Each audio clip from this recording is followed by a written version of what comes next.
અબડાસા તાલુકાના લાખણીયા ગામમાં પ્રાથમિક શાળા ખૂબ જ જર્જરિત હાલતમાં જોવા મળી હતી। આ ઉપરાંત અબડાસાના લાખણીયા ગામે 14 વર્ષથી પ્રાથમિક શાળાની ઇમારત ન બની હોવાના સ્થાનિકો દ્વારા આક્ષેપ કરવામાં આવ્યા છે। સ્થાનિકોએ જણાવ્યું કે ભૂકંપ બાદ ગામમાં નવી શાળા બની જ નથી, તેમજ ગ્રામ પંચાયત દ્વારા અનેક વખત રજૂઆતો કર્યા બાદ પણ આજ સુધી ગામની પ્રાથમિક શાળા અંગે કાંઈ નિરાકરણ આવ્યું નથી। આ બાબતે લખન ધુવા, દતેશ ભાવસાર, માવજી હિંગણા દ્વારા ગામની મુલાકાત લઈ શિક્ષણના હિતમાં મુદ્દાને લઈને જિલ્લા પંચાયત, કલેક્ટર કચેરી તથા જિલ્લા શિક્ષણ અધિકારીને રજૂઆત કરવામાં આવશે અને આગામી દિવસોમાં યોગ્ય સમાધાન નહીં આવે તો ધરણા આંદોલન અને ઉપવાસ કરવાની ચીમકી ઉચ્ચારેલ છે। આ ઉપરાંત લાખણીયા ગામમાં હાઈસ્કૂલ શરૂ કરવા માટેની તજવીજ પણ શરૂ કરવામાં આવેલ છે। સમસ્યા જે ખૂબ જ ગંભીર સમસ્યા છે। 2002માં જે શાળા બનેલી છે એ શાળા બહુ જ જર્જરિત થઈ ગયેલી છે। દર વર્ષે ચોમાસું આવે ત્યારે ભેજાતા વિદ્યાર્થીઓને અભ્યાસ કરવો પડે, શિક્ષકોને પણ ખૂબ જ મોટી હેરાનગતિ કરવામાં થાય છે। હવે આનું સમાધાન માત્ર એક જ છે, એક જ સ્કૂલની બિલ્ડિંગ બનાવવાની છે અને સ્કૂલની બિલ્ડિંગ પણ એવી રીતે બનાવવી જોઈએ કે જે આવતા 20 વર્ષમાં ગામના વિદ્યાર્થીઓને પૂર્ણ રહે એ માટે। હાલમાં જે 8 રૂમ છે એ 8 રૂમ તો ફરીથી બનવા જોઈએ અને 4 થી 5 રૂમ બીજા વધારાના બનવા જોઈએ, જેને કારણે આવતા 20 વર્ષમાં બાળકોને ભણવાની અને ઓરડાની કોઈ સમસ્યા ન રહે। ખાસ કરીને જો આ વિસ્તારનું અને આ ગામના શિક્ષણ ખૂબ જ સારું છે તો એ શિક્ષણને આગળ વધારવા માટે પણ સરકાર તરફથી વધારાના પ્રયાસો થવા જોઈએ, કેમ કે વિદ્યાર્થીઓ ખૂબ જ ટેલેન્ટેડ છે, એનું ટેલેન્ટ કેમ બહાર આવે। જે જિલ્લા લેવલે અત્યારે ખેલ મહાકુંભમાં આગળ વધે છે, રાજ્ય લેવલે અને દેશ લેવલે પહોંચે એવા પણ પ્રયાસો થવા જોઈએ। પરંતુ વંચિત વિસ્તાર હોવાથી અહીંયાના જે રાજકીય પ્રતિનિધિઓ છે એમનું ધ્યાન ન જવાથી આ ગામનો જે વધારાનો વિકાસ થવો જોઈએ એ વિકાસ થયો નથી। તો એ માટે અમે વિનંતી કરીએ છીએ, પંચાયતને પણ વિનંતી કરી છે, કેમ કે શરૂઆત પંચાયતથી થશે અને પંચાયતના માધ્યમથી જ્યાં જ્યાં આગળ દરખાસ્તો જશે ત્યાં અમારું કામ રહેશે અને અમે એ દરખાસ્તોને કેમ આગળ વધવી, તાંત્રિક મંજૂરીઓ કેમ મળે, ટેકનિકલી કેમ સાઉન્ડ રીતે આપણે આ કરી શકીએ એના પ્રયાસો હશે। ખાસ આ વિસ્તાર એટલા માટે પણ અગત્યનો છે કે અહીંયા ગોરાડનો જે વિસ્તાર છે એ વિસ્તાર આવેલો છે અને અહીંયા સેન્ચુરી બનેલી છે। ગોરાડ વિસ્તારની સેન્ચુરી બનેલી છે ત્યાં ખેડૂતોને ખેતી માટેના લાઇટના કનેક્શનો આપવામાં આવતા નથી। જ્યારે સુપ્રીમ કોર્ટનો ઓર્ડર છે કે ઓવરહેડ વાયર ન નાખવા, પરંતુ ખેડૂતો પોતે ખર્ચ કરવા માટે તૈયાર છે અંડરગ્રાઉન્ડ વાયર નાખીને, પરંતુ PGVCL એમને કનેક્શન નથી આવતું। સિક્કાની બીજી બાજુ એ છે કે કંપની જે પવનચક્કીની કંપનીઓ છે એ ધોરી ધરાર દાદાગીરીથી બધી જગ્યાએ વાયરો નાખે છે, તેની અનેક ફરિયાદો થઈ છે। સુપ્રીમ કોર્ટની જે સમિતિ બનેલી છે એના સુધી ફરિયાદો થઈ છે, પરંતુ આપણા કચ્છ જિલ્લાના જે પણ કલેક્ટરો આવે છે, નમાલા કલેક્ટર હોય છે, એ કંપનીઓને ખોળે બેસી અને એમના વિરુદ્ધ કોઈ કાર્યવાહી નથી કરતા। જ્યારે આનો ભોગ ખેડૂતોને બનવો પડે છે। ખેડૂતોને વીજના કનેક્શન નથી મળતા, પરંતુ આ કંપનીઓ મોટાભાગે પૂંજીપતિઓની કંપનીઓ છે, એ કંપનીઓ પોતાના વાયરો નાખે છે, એ ધોરી ધરાર અન્યાય થઈ રહ્યો છે। તો આ બાબતે પણ આવનારા દિવસોમાં જો તંત્ર નહીં જાગે તો અમારે આંદોલન કરવું પડશે અને ખેડૂતોને સાથે રાખીને આવનારા દિવસોમાં પણ અમે ખૂબ મોટું આંદોલન કરીશું।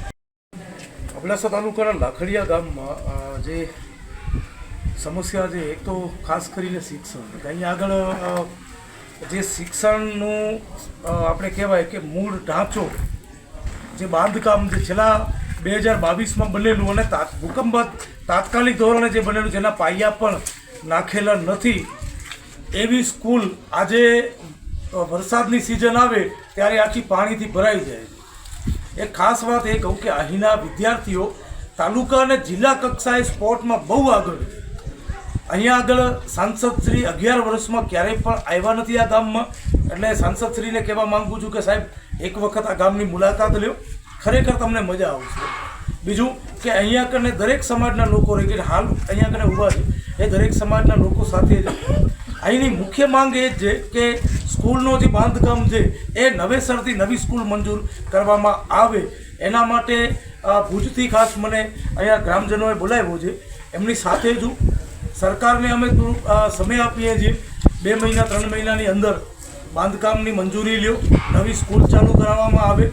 જો મારા હાથમાં હોત તો આજે જ હું સાઇન કરી દેત, પણ અબડાસા તાલુકાના ધારાસભ્યને એક વિનંતી છે કે દરેક ગામમાં શિક્ષણની સમસ્યા છે, દરેક ગામમાં આરોગ્યની સમસ્યા છે, તો આ જે સમસ્યાઓ છે એનું નિવારણ માટે તમે આગળ આવો સાહેબ।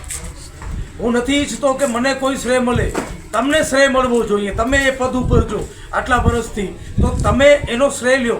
અને આ ગામ જે લાખડીયા ગામ છે અબડાસા તાલુકાનું, અહીંયા આગળ જે સ્કૂલનું બાંધકામ એકદમ કકડેલું છે, ક્યારે પણ કાંઈ પણ થઈ શકે એ પોઝિશનમાં છે. અહીંના વિદ્યાર્થીઓ એકદમ એક્ટિવ છે, બહુ હોશિયાર છે. અને ખાસ અહીંયા આગળ 9 થી 10 ધોરણ માટે એક હાઈસ્કૂલની મંજૂરી પણ સાહેબશ્રી આપ અપાવો. અહીંયા કને આપ આવ્યા છો, આપને બધી જાણકારી છે. હવે બસ એક આપની રજૂઆતની જરૂરત છે.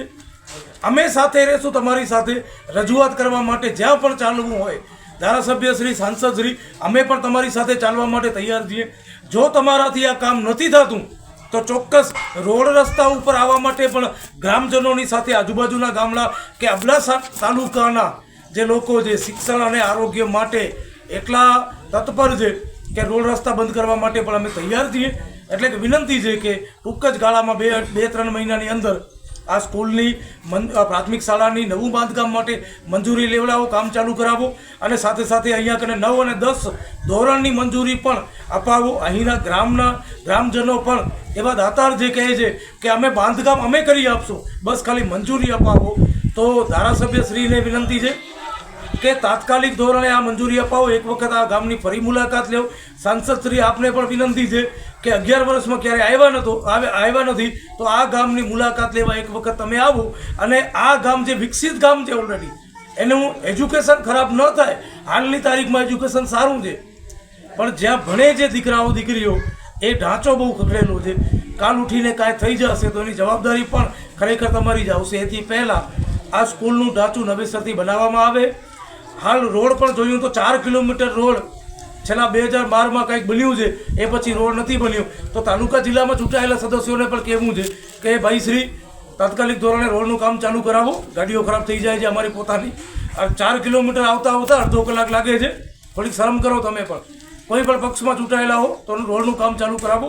અને ફરી ધારાસભ્ય અને સાંસદને એ જ કહીશ કે સ્કૂલનું બાંધકામ નવું મંજૂર કરાવો. 9 થી 10 ધોરણ 2 છે, એના માટે પણ તમે મહેનત કરો ને વહેલી તકે કરાવો. 2-3 મહિનાની અંદર કરાવો. અન્યથા અમે રોડ રસ્તા ઉપર આવશું, એનામાં ખરાબ તમારું લાગશે. કારણ કે ધારાસભ્ય, સાંસદ, એમની જવાબદારી હોય છે.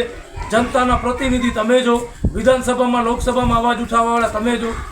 અમારી પાસે સત્તા નથી. જો તમારાથી આ કામ થતું ન હોય તો બિંદાસ રાજીનામું આપી દો. સતેશભાઈ જેવા અગ્રણી, ભણેલા ગણેલા ધારાસભ્ય, સાંસદનો પદ સ્વીકાર કરવા માટે તૈયાર બેઠા છે. નામ છે ઈશા કુઠાર, અને અમારા ગામમાં છેલ્લા 20 વર્ષથી સ્કૂલની બહુ સમસ્યા ગંભીર છે. અને અમારા ખાસ કરીને આજે લખનદુઆ અમારા ગામની એક ફોન ઉપરથી અમારા ગામની મુલાકાત લીધી, અને એ બદલ એનો પૂરો આભાર. અને ખરેખર લખનદુઆ અમને કમિટમેન્ટ કર્યું છે કે તમે આપણે બધા ભેગા થઈને સામાન્ય એક સભાના ઠરાવથી અને ભુજ સુધી હાલી અને આપણે એક મોટે પાયે આપણે આ જે બાંધકામનો પ્રશ્ન છે એને હલ કરશું. બીજું કે ગોળ વિસ્તારની વાત થાય છે તો એમાં પણ અમારા નાના મધ્યમ વર્ગના ખેડૂતો છે જેને બહુ જ તકલીફ પડે છે કે ખરેખર એના કારણે પાણીની વ્યવસ્થા છે પણ લાઇટના કનેક્શનો નથી મળતા. અને ખરેખર ખાસ તો એ જરૂર છે કે અમારા જ્યાં 4 કિલોમીટરનો રોડ રસ્તા છે, અમારા ધારાસભ્ય અહીંયા ઘણા વખત આવી ગયા છે અને જોઈને હાલ્યા ગયા છે. અને આપણા સાંસદ સભ્ય 11 વર્ષની અંદર કોઈ દિવસ એક પણ આંટો નથી માર્યો. અમે એને ઘણી બધી રજૂઆતો કરી છે. અમે દલિતવાસમાં સમાજવાદી માટે છેલ્લા લગભગ 50 લેટર આપ્યા છે, ત્યારે પણ અમને આધાર નથી દેતા. અમે લખનદુઆને ભાઈને અમે એ જ કહીએ છીએ કે અમારી સાથે રહી તમારી સાથે રહીશું. અમે જેટલું આગળ વધવાનું હશે તો અમે ખૂબ ખાસ કરીને મહેનત કરશું.